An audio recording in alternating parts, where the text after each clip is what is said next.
back. My guest tonight is the author of the brand new book, Apprentice in Wonderland. I want to get right to it with the author, Ramin Setoodeh, who's up late with me tonight here on the Final Five. Good to see you. Thanks for joining us. Thank you so much for having me.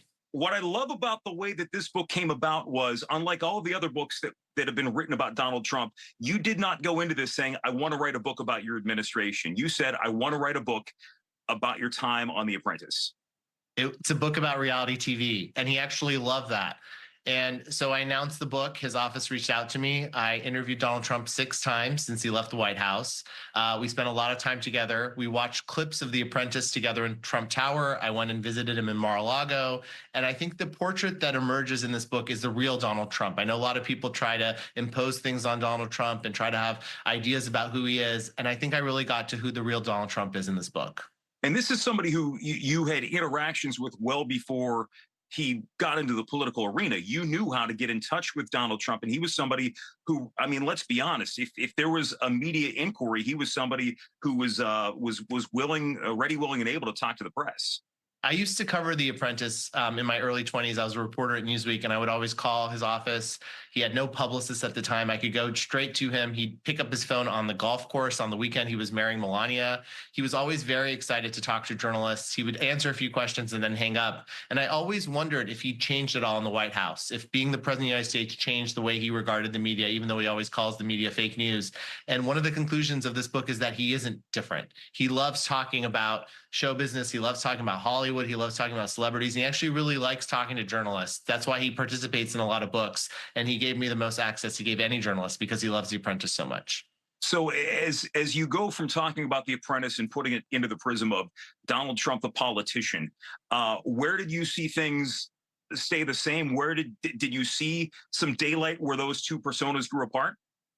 It was interesting because one of the conclusions of this book is that Donald Trump is a performance artist, right? And so when he's on the campaign trail and he's telling these stories and people are confused by them, he really wants to get people engaged. He wants to create drama. He's driven by feuds. He talked a great deal about various celebrities who no longer liked him. He's very fixated on, for example, Deborah Messing from Will and Grace because she was negative toward him on Twitter. And it's something that really occupied his thoughts post-presidency. You'd think most people leaving the White House would have other things to talk about or would think about their legacy. But Donald Trump wanted to talk about Omarosa, Deborah Messing, Bette Midler not liking him, how Katie Couric used to like him and doesn't like him. There was a lot of feuds with celebrities that became subjects of our conversation. Well, Taylor Swift came up too as well. She did. I actually brought Taylor Swift up because I wondered what Donald Trump thought of Taylor Swift. And he mentioned in a succession of sentences that he found her very beautiful, then asked whether or not she really was liberal because he couldn't believe a country star would be liberal. And then I had to explain to the former president that Taylor Swift is no longer a country star. As we look at this and really look at this as we go into 2024, we go into a debate on Thursday. There were some observations that you made the rounds, and a lot of people want to talk to you about this book. There were some observations that you made about the former president, though, in the scope of your conversations with him. One of the things I noticed was that he did have issues in terms of his memory, his short-term memory. Things were foggy. He would get confused by the chronology of events. And one thing that was very jarring was between our first and second meeting, which were only a few months apart, we had a long conversation one afternoon. He loved it. He told one of his aides, it was great interview. He wants all interviews to be like that. And then when I returned to his office, he had no memory of talking to me.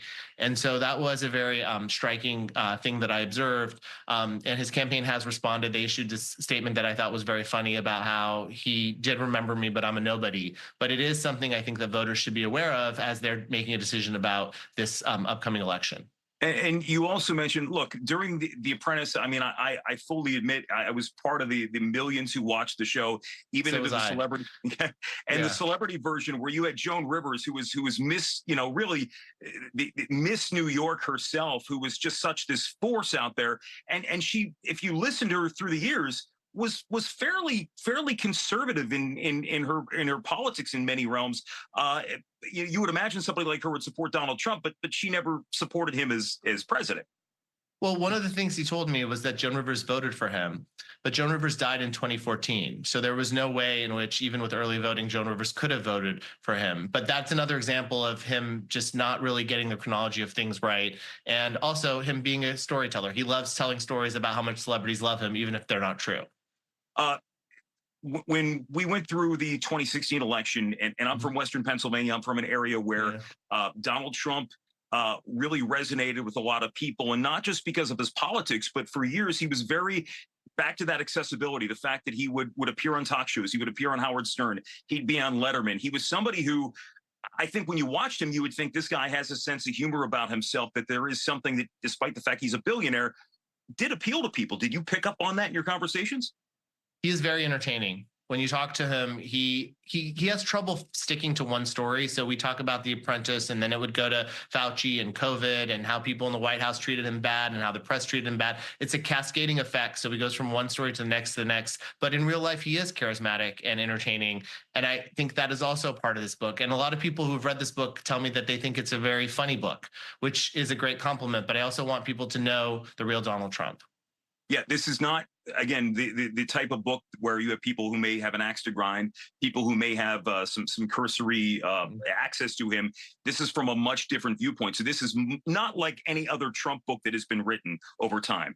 And I tried to be fair to him. I really did try to go in with an open mind and present him as he was in our conversations.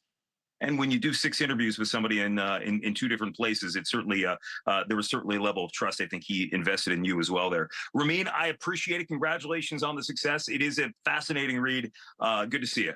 Good seeing you too. Thanks for a great interview. And the Final Five is back after this.